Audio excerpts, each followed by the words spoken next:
eu vou conversar com a senadora Vanessa. Seja bem-vindo ao nosso programa, senadora. E eu quero começar falando de um assunto que é o assunto do momento, que é o IPI. A senhora que foi uma senadora muito combativa quando esteve no Senado Federal, a senhora que levantou várias bandeiras difíceis de se levantar naquele período em que todos eram Bolsonaro e a senhora foi contra o presidente Jair Bolsonaro, pagando um preço muito caro, inclusive, por isso. Então, bom dia a vocês todos e todos. Feliz de rever muitos amigos e amigas aqui na TV, na rádio, Onda Digital. Obrigada pelo convite. Bom dia a você, Alex. Bom dia, Nanda. Muito feliz de estar aqui. Eu acompanho bastante a programação de vocês. Canal aberto, a gente muda, vai para um, para outro, fica passeando, né? Muito obrigada, então, pelo convite. Olha, a gente também acha que o tema, o que tem que mover todas as nossas atenções nesse momento é o problema porque passa a Zona Franca de Manaus. Eu, não somente o tempo que fiquei no parlamento, e fiquei no parlamento durante 30 anos, mas o tempo que eu vivo no Amazonas. Eu vivo no Amazonas há quase 50 anos. Eu não nasci aqui, mas cheguei aqui muito jovenzinha.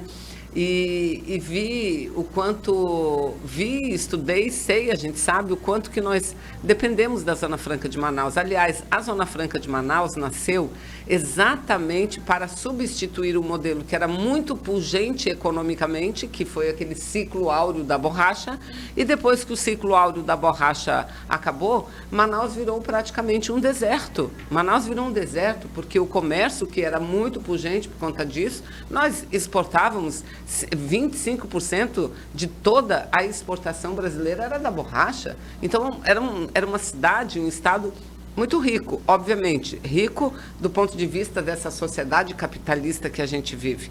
Os barões são ricos e o povo trabalhador pobre, não é? Mas, enfim, então o Amazonas viveu um momento muito difícil até que veio a Zona Franca, demorou um pouco para ela se estabelecer e hoje nós estamos aqui. Nós somos a referência do norte, não é mais Belém, apesar da região metropolitana ser bem maior que Manaus, mas Belém já foi, assim, o nosso sonho de consumo. Eu me lembro quando Belém tinha shopping center e Manaus não tinha shopping center, era muito triste, né? Mas, enfim, aí a Zona Franca nos trouxe onde nós chegamos. E, Alex, Ananda, eu digo o seguinte a vocês, nós não chegamos a 55 anos de Zona Franca com um modelo fortalecido, gerando em torno de 100 mil empregos diretos, 500 mil empregos diretos, baixando a cabeça para governante nenhum, sendo subserviente para ninguém. Nós não conseguimos prorrogar a Zona Franca por 60 anos, e foram 60 anos nos governos Lula e Dilma, sendo subserviente a esses governantes. Não, foi sempre tendo uma postura altiva, uma postura forte, uma postura de mostrar que nós não apenas somos fundamentais para o Brasil, mas como a gente tem força também. E eu acho que agora, no momento em que nós estamos vivendo o maior ataque contra a Zona Franca, porque o decreto do IPI, não precisa você ser economista para você saber as consequências que aquele decreto pode causar no nosso modelo, né? Porque se você vive de isenção fiscal. Então, se o tributo, ele, digamos, é 50% o tributo que se cobra no Brasil inteiro, e o Amazonas não cobra aquele tributo, então a gente tem aquela vantagem de 50%. Mas se o Brasil resolve, o presidente, baixar aquele tributo de 50% para 5%, eu lhe pergunto, qual vai ser a vantagem comparativa da Zona Franca de Manaus? Ela vai diminuir a tal ponto que não cobre mais as despesas, os gastos, não é, com a localização, com a logística, com o transporte, com a distância. Então, este é o decreto, este é o ataque mais deletério que a Zona Franca de Manaus já sofreu. E está durando muito tempo, durando muito tempo. Então, Alex, o que a gente precisa fazer, na minha opinião, é ser mais contundente na defesa da Zona Franca e agir em todas as frentes, não basta uma única frente. Por exemplo, nós estamos na rua. Ontem até enfrentamos um problema muito grave com uns arruaceiros por aí. Enfrentamos um problema, mas nós estamos na rua, conversando com a população, falando sobre o que esse decreto representa para a Zona Franca de Manaus. Então, o que nós entendemos? Que tinha que haver um movimento de, primeiro, brigar na justiça, e isso agora foi feito. Mas, repare, isso foi feito com bastante atraso. Eu lembro que no feriado do dia 15, o governador mesmo comunicou ele de viva voz, gravou um vídeo e disse: estou entrando hoje. Quando o presidente reeditou o decreto sem nenhuma mudança, ele disse que estava naquele momento entrando com ação na justiça. Não entrou, levou 5 dias para entrar. Levou 5 dias, pelo contrário, naquele dia ele disse que estava aguardando ser recebido pelo presidente da República na semana que vem, que já é essa semana que está entrando. Não dá para esperar assim, nem agir assim. Então tinha que ter entrado nesse primeiro dia. Agora entrou. Agora entrou. É importante que entre. Mas isso basta? Isso não basta. Em Brasília, nesse momento, eu já tinha levado tudo que era entidade sindical, tudo que era entidade popular. Tínhamos enchido aquele salão negro do Congresso Nacional numa campanha de defesa da Zona Franca. E quando eu falo em central sindical, eu não estou falando da seção Amazônia, estou falando do Brasil. Porque o que nós queremos não é prejudicar os outros estados. Nós queremos que seja excepcionalizado os produtos fabricados aqui. Exatamente. Somente isso. Então não tem porquê uma Central Única dos Trabalhadores, uma CTB, não tem porquê nacional deixar de apoiar a nossa luta. Aliás, a gente depende muito do apoio dos outros estados. É para fazer sessão geral no plenário do Senado e vamos debater isso. É para mandar para o mundo a notícia, porque é a Zona Franca um grande esteio também do nosso meio ambiente. O Brasil, ele não é mais visto pelo futebol. O Brasil ele é visto pela Amazônia. E nós somos o maior estado do Amazonas que está sofrendo esse golpe. Senadora, eu fico impressionado neste momento que o Amazonas sofre esse ataque na Zona Franca de Manaus. Eu fico impressionado porque não tem uma mobilização. Uma mobilização, por exemplo, dos prefeitos. Os prefeitos vão ser impactados diretamente com esse decreto, já estão sendo impactados. A UEA, por exemplo, não tem uma mobilização da UEA, não tem uma mobilização das categorias de classe, por exemplo, da educação, dos professores, da saúde, que será impactado, enfim, do próprio distrito industrial. Não existe essa mobilização. Como é que a senhora enxerga esse momento que o Brasil está vivendo, e principalmente o Amazonas, sem mobilização nenhuma?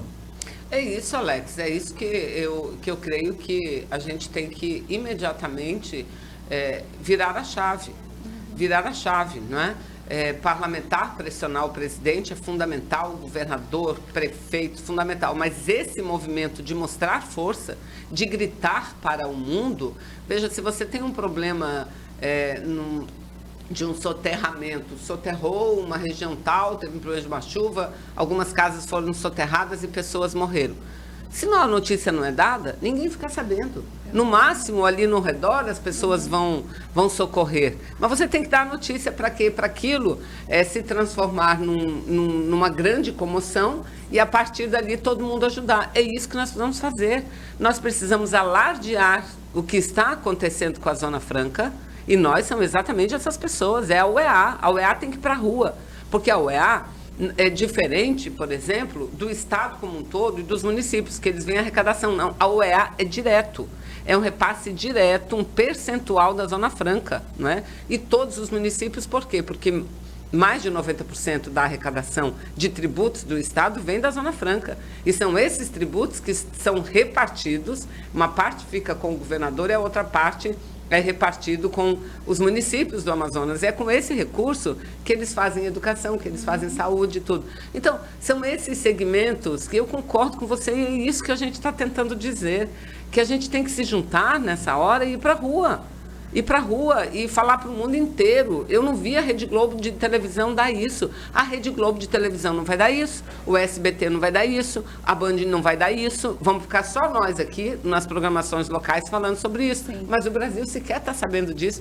Eu li N matérias nesses jornais de circulação nacional sobre o IPI. Inclusive, a expectativa de o aumento do corte do IPI ser maior. Ser maior, em mais de 10%. Né? Ser de 35%. Mas lá nas matérias você não lê nada sobre Zona Franca. Por quê? Porque está tudo muito silencioso. Então, negociar é importante, mas você precisa dizer que está negociando, você precisa dizer como você está em perigo, como esse modelo está em perigo. E eu, como tenho muita experiência em lutar, e sempre lutei assim, sabe? Essa foi minha diferença. Você falava aí de 2016, né, quando eu estive lá. O problema não é só você estar do lado certo, é você mostrar para as pessoas que você está daquele lado certo. Eu me lembro que na reforma trabalhista, que aconteceu logo depois que o Temer assumiu, que ele usurpou o poder, né, porque ali hoje ninguém mais tem dúvida. Na época ainda dizia impeachment, hoje ninguém fala mais impeachment, porque não foi impeachment. Tiraram politicamente uma presidente porque queriam mudar um projeto político. Não era nem por ela. Eles não gostavam dela e não gostavam muito porque era mulher, viu, Ananda? Eu convivi porque era mulher. E, infelizmente, a violência política de gênero, a misoginia dentro do mundo político é muito forte, não é? Porque logo que comecei a militar na política, eu sofria muita violência, mas naquela época eu tinha assim, receio de falar e de mostrar fraqueza com aquilo. Então eu disse, eu não vou mostrar isso, não. Mas eles sempre tentaram, né? E hoje não, nós temos que denunciar. Então a Dilma saiu, não gostava, mas não foi por causa disso que ela saiu. Ela saiu porque eles queriam mudar um projeto político. Tanto que logo depois prenderam o Lula. E prenderam o Lula por quê? Para não ter o perigo daquele projeto voltar ao poder no Brasil, não é?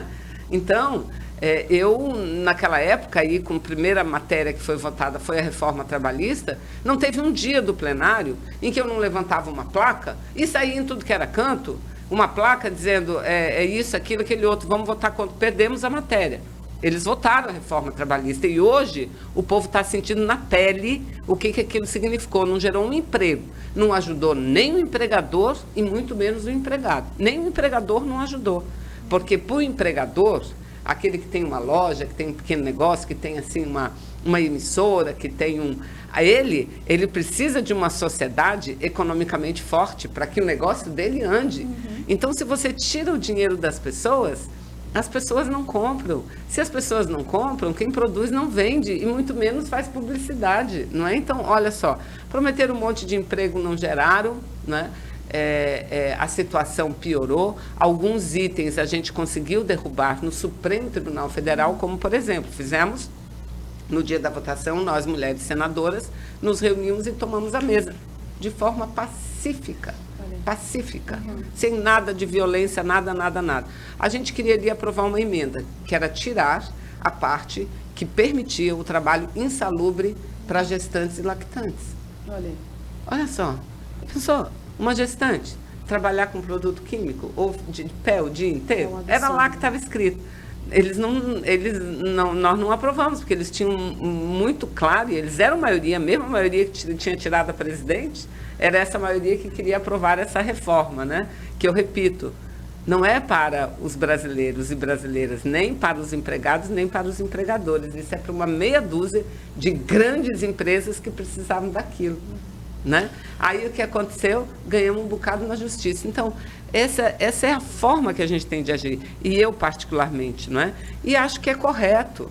É correto, nem por causa disso, porque você faz a denúncia, você tem que deixar de conversar com as pessoas. Você não pode, nessa hora em que nós precisamos salvar a Zona Franca, mostrar fraqueza. E, infelizmente, é o que o Estado tem feito, mostrado fraqueza perante o presidente da República e perante o mundo inteiro, que sequer sabe o que está acontecendo com a gente. Sequer sabe. Senadora, a senhora falou agora, quando a senhora atuava lá no Senado Federal, e a senhora não era uma simples parlamentar, a senhora era uma das parlamentares lá que mais se destacava ali no Senado Federal, em termos de Brasil. Ali naquele momento, a senhora atuou como protagonista, mas a senhora tinha uma eleição muito confortável para deputada federal.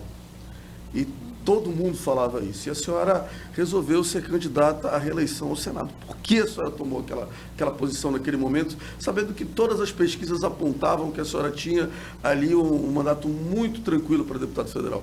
Olha, assim, na vida, às vezes, a gente tem que mostrar assim, um lado de resiliência. Às vezes pede mais do que isso, né?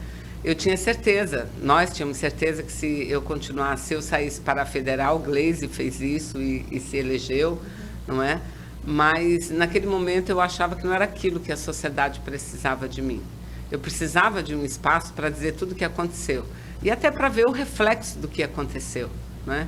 Então, não foi assim uma decisão individual, eu raras vezes tomo decisões individuais, eu sempre ouço e escuto o coletivo. Meu mandato nunca foi um mandato dirigido por Vanessa, aliás, um mandato sempre repartido com o coletivo partidário, com o coletivo dos movimentos, né? E a gente entendeu que havia esse grande risco, mas valia a pena correr. E eu digo hoje para você, Alex, eu estou fora do parlamento tem 4 anos. Eu acho que essa fase, para mim, foi muito importante, tem sido muito importante. Porque quando eu comecei a fazer política, eu jamais pensei e nem tinha ambição, porque eu conheço muita gente que começa a dizer, eu vou ser vereador, mas logo eu vou ser senador, depois eu vou ser governador, e quero ser presidente da República. E tem gente assim. E não é errado as pessoas terem um objetivo de vida. O errado é ter uma ambição individual dentro de uma ação coletiva. Isso é errado. Uma missão individual. E eu nunca tive isso, nunca tive essa obsessão individual. Então, quando eu comecei a fazer política, novinha assim, igual essas meninas que estão aqui, a Kelly e a Débora, hoje não estão tão novinhas mais, né? Mas quando eu comecei a fazer, no movimento estudantil, eu nunca imaginei em ser parlamentar. Aí, uma vez, eu fui eleita deputada, fui eleita vereadora, fiquei 10 anos vereadora aqui em Manaus, né? E foi muito bom ser vereadora, porque eu ali senti o pulmão, o coração, os membros, tudo da cidade de Manaus, e a cidade de Manaus não é uma estrutura física, são as pessoas que vivem, né? E de lá para cá, infelizmente, a gente viu uma melhora muito importante, hoje a gente está vendo regredir. Eu digo a vocês, olha, há 8 anos a gente não via mais gente nos sinaleiros, a não ser vendendo abacaxi, essas coisas. Sim, agora, pedinte, né? Famílias, crianças, dá dó. Aqueles meninos que se pintam assim, de palhacinho, coitado. Crianças. A gente vai, né, para o intervalo comercial. Mas deixa eu só concluir isso aqui. Então veja, o que me trouxe à política é o que me mantém hoje. Não precisa, para você lutar, estar no parlamento. Então, eu cheguei depois vereador, uma vez eu fui a Brasília no congresso, aí alguém me disse assim, e era lá na coisa assim, você vai vir aqui como deputado. Eu falei, eu? E depois fui para lá, e depois fui para o Senado, mas aquilo nunca me subiu a cabeça. Então, esses 4 anos não me tirou da militância e tem me mostrado que luta a gente faz em qualquer lugar, viu? Estou conversando com a senadora Vanessa Graziotin. Senadora, a senhora é candidata a deputada federal? Sim, eu sou hoje pré-candidata. A gente está organizando agora no próximo dia 30 um ato de formalização, né?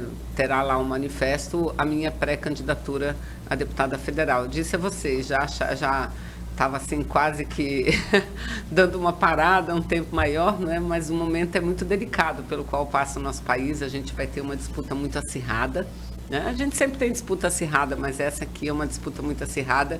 E eu fui muito convencida, assim, quer dizer, convencida, óbvio, dentro dos nossos debates internos do PCdoB, mas os últimos encontros que nós tivemos com o ex-presidente Lula, ele falava, e não precisava nem ele falar, que a gente já sabe disso, da necessidade de fazer uma grande bancada e uma bancada ideológica, firme ideologicamente, uma bancada que o ajude, né, que não se mova só por interesses, né, mas que o ajude a aplicar no Brasil um projeto, né, e mais do que ninguém, nós do Amazonas precisamos de um projeto de desenvolvimento. Eu pergunto a vocês, como vai o programa Luz para Todos? Como vai o programa Minha Casa Minha Vida? Como vai os programas de desenvolvimento do interior, de expansão das universidades, né? Porque eram programas de garantia de vida, né? Como o Bolsa Família e tudo mais, mas programas estruturantes. Pergunto, como vai a política de desenvolvimento industrial do setor de óleo e gás, né? Não vai, está sendo tudo destruído, né? Então, sou candidata porque entendo que pré-candidata, né, porque entendo que o novo governo, que se Deus quiser vai dar certo, a gente vai vencer as eleições, vai precisar de um bom grupo de parlamentares que tenham firmeza, que não que não se vendam no primeiro momento de crise, mas que sustentem para que a gente possa chegar onde nós devemos e onde nós precisamos.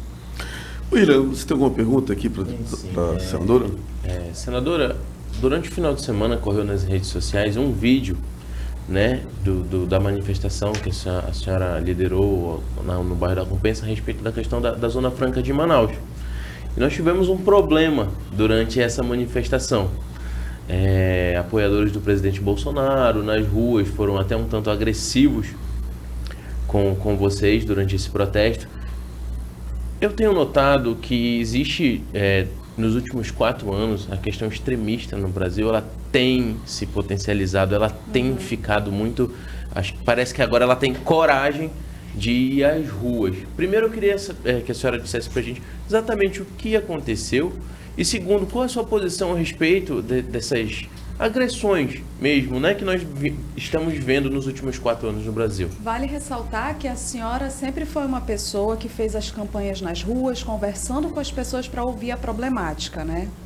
Exatamente. E ontem não foi diferente. Ontem a gente tem feito já várias manifestações e o nosso mote é Zona Franca de Manaus.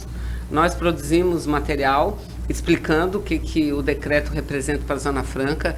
A gente organiza os nossos atos, a militância do PCdoB, mas eu também participo de vários atos dos sindicatos, enfim, vários atos. E tem sido atos importantes. A gente fala no carro-som, mas principalmente com as pessoas, não é? Então, ontem nós fizemos isso. Eu andei pela feira, eu conversei com as pessoas, eu e vários militantes nossos que estavam lá. Foi um ato, assim, excelente. Eu, no carro-som, fiz um pronunciamento longo e disse lá na hora, eu falei, gente, não é campanha ainda, nós não estamos em campanha, eu quero aqui falar com vocês sobre Zona Franca de Manaus, inclusive com aqueles que apoiam o presidente Bolsonaro, porque vocês têm que ser os primeiros a cobrar, a fazer uma campanha nas redes, porque toda a população tem que entrar na luta em defesa da Zona Franca, como todo mundo tem um Facebook, todo mundo tem um Instagram, todo mundo tem um WhatsApp, coloque lá no WhatsApp. O presidente Bolsonaro, revoga esse decreto, mude esse decreto, salve a Zona Franca, não mate a Zona Franca. Então foi um discurso e fizemos o ato. O ato foi feito. Ocorre que tinha um cidadão lá que eu acho que estava bem desequilibrado, né? Um meliante, posso dizer assim, pelas atitudes que ele tomou, estava muito desequilibrado, juntou uns outros comparsas lá. E quando o nosso ato já tinha acabado, que a gente estava indo embora, eles vieram para cima, assim, com palavras de baixo calão. Você tem uma ideia, se você reparar nos vídeos, um deles chegou a baixar a calça. Meu Deus. Foi, vai, um deles chegou a baixar a calça. Tá no vídeo. Falta de respeito. Tá no vídeo. Não mostra todo o cenário, mas tá lá, dá para ver perfeitamente. Jogaram ovos, estava lá, as meninas da bancada das manas estavam lá. Era muita gente, nós estávamos, eu acho que com umas 60 pessoas, tudo militante, tudo trabalhador, servidor público, concursado, advogado, farmacêutico, professor, historiador, tudo gente que trabalha num domingo, fazendo um ato desses, ainda sofre essa violência. Aí no final, quando já tinha tudo acabado, foi que eles vieram com essa violência, juntaram lá umas 4, 5, 6 pessoas lá, pegaram uma bandeira e jogaram ovos que atingiu o carro. Eu quero me solidarizar com a Alessandrine, que foi quem sofreu violência. Eu, como ficava mais atrás panfletando, né, há pouco apareço nos vídeos, inclusive, né, mas fiz questão de colocar nas redes, né, na íntegra, no Facebook está na íntegra, o pronunciamento que eu fiz lá no carro-som.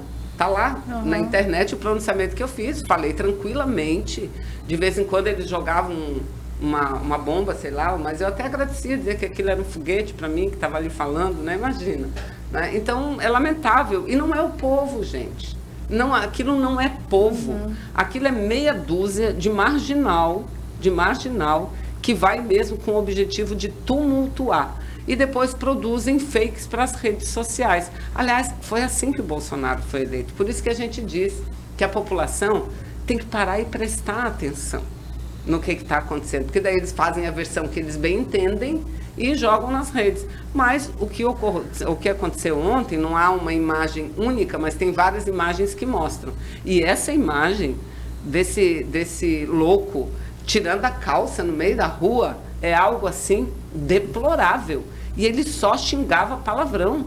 E a gente só xingava, o nosso ato já tinha acabado. Aliás, nem lembro quem era que estava falando, já no final eu já tinha falado há muito tempo, disse assim, olha, o microfone está aberto para quem quiser vir falar, agora aqui sobe para falar sobre Zona Franca de Manaus, está aberto.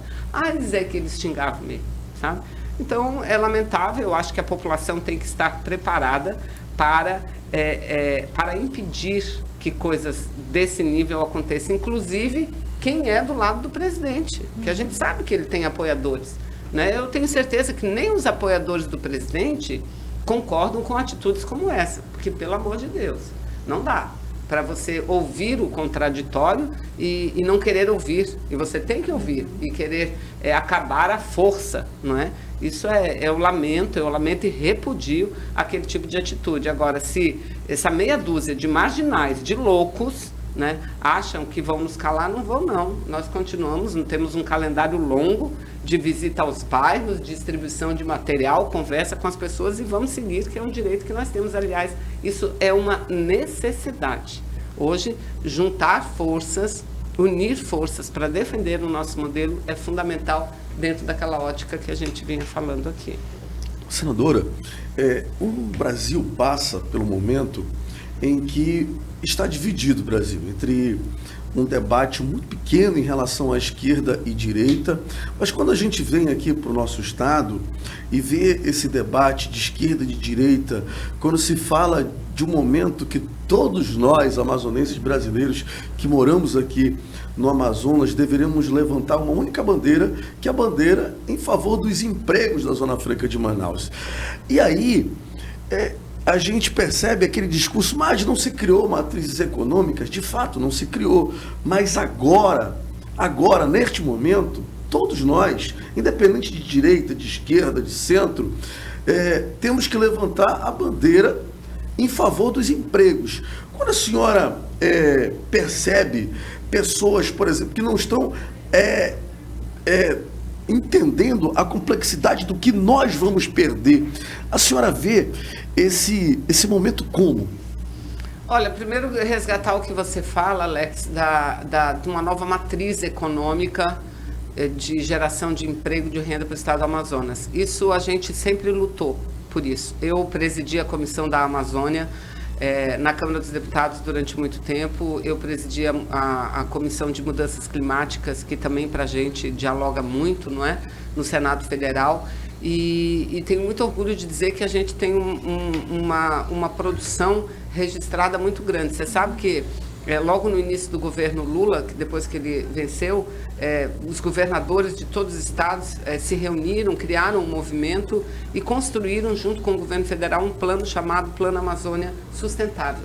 E que dialoga muito com a gente, né? Aí esse plano começou, mas depois parou e nós retomamos. Se você quer saber o que nós podemos fazer, está tudo escrito lá. E não é um plano meu, é um plano que foi feito à época pelos 9 governadores da região, pelo Parlamento Brasileiro, Câmara e Senado, junto com a Presidência da República. Está tudo lá dito o que fazer. E eu digo uma coisa, não é bem assim que nada foi feito. Porque, por exemplo, para você substituir a matriz, para você substituir a nossa matriz de desenvolvimento produtiva, você tem que investir primeiro em quê? Energia, infraestrutura, porque senão não adianta dizer, mas o povo tem que produzir peixe, porque só produzir peixe? E quando é que vai beneficiar o peixe para vender? O Chile vive do salmão, agora eles não vendem o salmão inteiro, eles vendem o salmão, vai comprar um pedaço de salmão para você ver quanto custa, é caro, e o salmão do Chile está no mundo inteiro. Nós aqui temos o pirarucu, temos o tambaqui, temos o matrinchã, temos dourado, nós temos tudo aqui. Nós temos tudo aqui, só que a gente tem que beneficiar. Para isso precisa de quê? De energia. Mesma coisa com açaí, mesma coisa com o cupuaçu, com a própria riqueza madeireira, porque não há um impedimento legal de você fazer a exploração de madeira dentro das regras que a legislação determina, né? Fazer um processo de, não desmatar, mas de tirar a madeira, aquela que já está madura e que, se não tirar, vai morrer, porque é um ser vivo como nós, dia morre, né? Então, isso tudo precisa, a infraestrutura. E nós começamos, quando eu falei aqui Luz para Todos, para isso, para levar a energia para o interior. Porque o interior tem energia. Aí quando a gente começa a fazer isso, vem um retrocesso. E hoje, se você pega o governo federal, qual é o projeto que tem do governo federal de Brasil, de Amazônia? Qual é o projeto que tem? É zero. O único projeto do governo federal, sabe qual é? São as tais das emendas secretas. Que todo o dinheiro discricionário vai para a emenda secreta. E para que emenda secreta? Para não tirar Bolsonaro do poder. Bolsonaro não quer nem saber se o deputado, se o senador vai votar no projeto dele ou vai votar contra o projeto dele. Ele só quer uma coisa: não me tirem daqui. Aí o orçamento secreto. O orçamento secreto, ele captura praticamente todo o recurso discricionário, que é aqueles recursos que iriam para os projetos estruturantes e de desenvolvimento, não é? Então, assim, a gente conseguiu dar um grande passo e nós temos que retomar. Nós temos que retomar esse passo. Agora, enquanto não retoma o passo de desenvolver aqui a região, de desenvolver do ponto de vista das nossas, da nossa própria vocação, e não é uma coisa que acontece do dia para o outro, a gente tem que garantir a Zona Franca. Porque sem a Zona Franca, assim, a gente vai entrar num colapso. Né?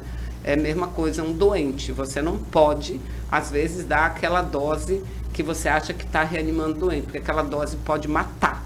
Né? Então, você tem que ir mantendo a Zona Franca e dando um tratamento ao lado de buscar alternativa. William. Só para a gente concluir, senadora, eu queria falar um pouquinho agora de questão de campanha. A senhora falou muito do interior do estado. Nessa sua pré-campanha, como é que você pretende trabalhar o interior? Eu tenho ido onde eu posso, né, porque não é fácil, mas eu pretendo dizer o seguinte: quer um parlamentar que ele represente de verdade e que depois não se venda por qualquer emenda secreta, então venha com a gente, venha no projeto, um projeto importante, que é um projeto que envolve a eleição de presidência da República, envolve a eleição de uma boa bancada, venha com a gente. Eu sei que é uma luta muito desigual, não é? A gente tem assim um recurso muito pequeno, né? Então o que nós temos mesmo é a nossa voz para falar, o que a gente tem mesmo é o compromisso a firmar. E uma coisa as pessoas sabem, que aquele compromisso que a gente firma, a gente cumpre. E além de Zona Franca, eu acho que um outro ponto muito forte que a gente vai trabalhar é essa questão da mulher na política, não é? Eu fico assim muito triste, né, de não ver nenhuma mulher hoje na bancada do Amazonas. É triste porque mais de 50% do nosso estado é formado por mulheres, e não ter uma representante, quer dizer, é muito difícil. E mulher no parlamento é muito importante, ela é fundamental para a construção da própria sociedade. Eu estou aqui conversando com vocês, não sei se vocês sabem, mas lá na mesa do presidente Bolsonaro tem um projeto de lei que foi de minha autoria e que foi aprovado um dia desses no Congresso, e foi a sanção. Um projeto que trata do tratamento, da prevenção de cânceres que mais acometem e levam à morte das mulheres. Câncer de colo de útero, câncer de mama, porque a legislação, ela determina que o preventivo, a obrigatoriedade a partir dos 40 anos. E isso dificulta muito mulheres de 30, mulheres de 20, mulheres de 30 e poucos, ter acesso aos exames que nós mulheres sabemos necessários e precisamos acessá-los, né? E o meu projeto muda isso, né? O relator no Senado foi o senador Marcelo do Piauí. Ele já foi ministro da Saúde, ele fez um discurso belíssimo sobre a importância do projeto, e eu espero que o Bolsonaro sancione essa lei. Ou seja, eu digo isso para mostrar que a metade da sociedade, que são as mulheres, tem que estar representadas lá, porque a gente enxerga muitas vezes o que o homem não enxerga, porque os problemas quem vive somos nós, não é? A gente tem direito do voto, não tem muito tempo, a gente trabalha fora tanto quanto os homens trabalham, mas a gente ganha menos ainda, e a gente acumula muita tarefa, né? E não é remunerado por isso. Então eu ainda tenho uma luta que está assim em encaminhamento. Eu não gostaria de morrer sem ver, que é a gente garantir no Brasil a aposentadoria à dona de casa. Vários países já estão garantidos como uma forma de reconhecimento a esse nosso trabalho que é invisível, mas é trabalho. Às vezes, Alex, faça você também uma pergunta às mulheres: a senhora faz o quê? Eu não faço nada. Epa, como é que você não faz nada? Em casa você não trabalha, lava, passa, cozinha, cuida do filho, isso não é fazer nada, não? Uma vez eu encontrei uma criancinha que disse assim, a mamãe trabalha no quê? Disse, a mamãe não faz nada. Eu olhei para a criança pequenininha, já ensinando, disse, tua mãe faz muito. Quem que lava a roupa na tua casa? A mamãe. Quem que faz a comida? A mamãe. Quem que cuida de você? A mamãe. Isso não é fazer nada? Aliás, era o Estado que devia fazer muito dessas coisas, né? Mas não, é a mulher e a maior parte dos homens nem essas tarefas dividem, né? Então, essa questão da representação feminina não é importante, ela é fundamental e imprescindível. Muito obrigado, senadora Vanessa, pela entrevista. Fique com Deus. Faça suas considerações finais, que nós já passamos até Amém, eu falo muito, né? Eu falo muito. Eu juro que da próxima vez eu falo menos. Não, primeiro dizer assim, eu quero cumprimentar vocês pela estrutura. Eu fico feliz de ver que os meios de comunicação estão avançando tanto nos últimos tempos. É claro que a gente enfrenta um problema que são as tais fake news, não é? Porque quando vem muita coisa boa, abre-se as portas, passa muita coisa ruim também. Mas exemplos como o de vocês aqui da Rádio Onda e TV, né? A rádio que virou TV, vocês que têm assim uma atividade plural, ouvir as diferenças, ouvir as opiniões, ouvir as propostas, é isso que a nossa sociedade precisa. Então, parabéns e muito obrigada pelo carinho que me receberam aqui, viu? Muito obrigada a vocês que estão nos ouvindo também.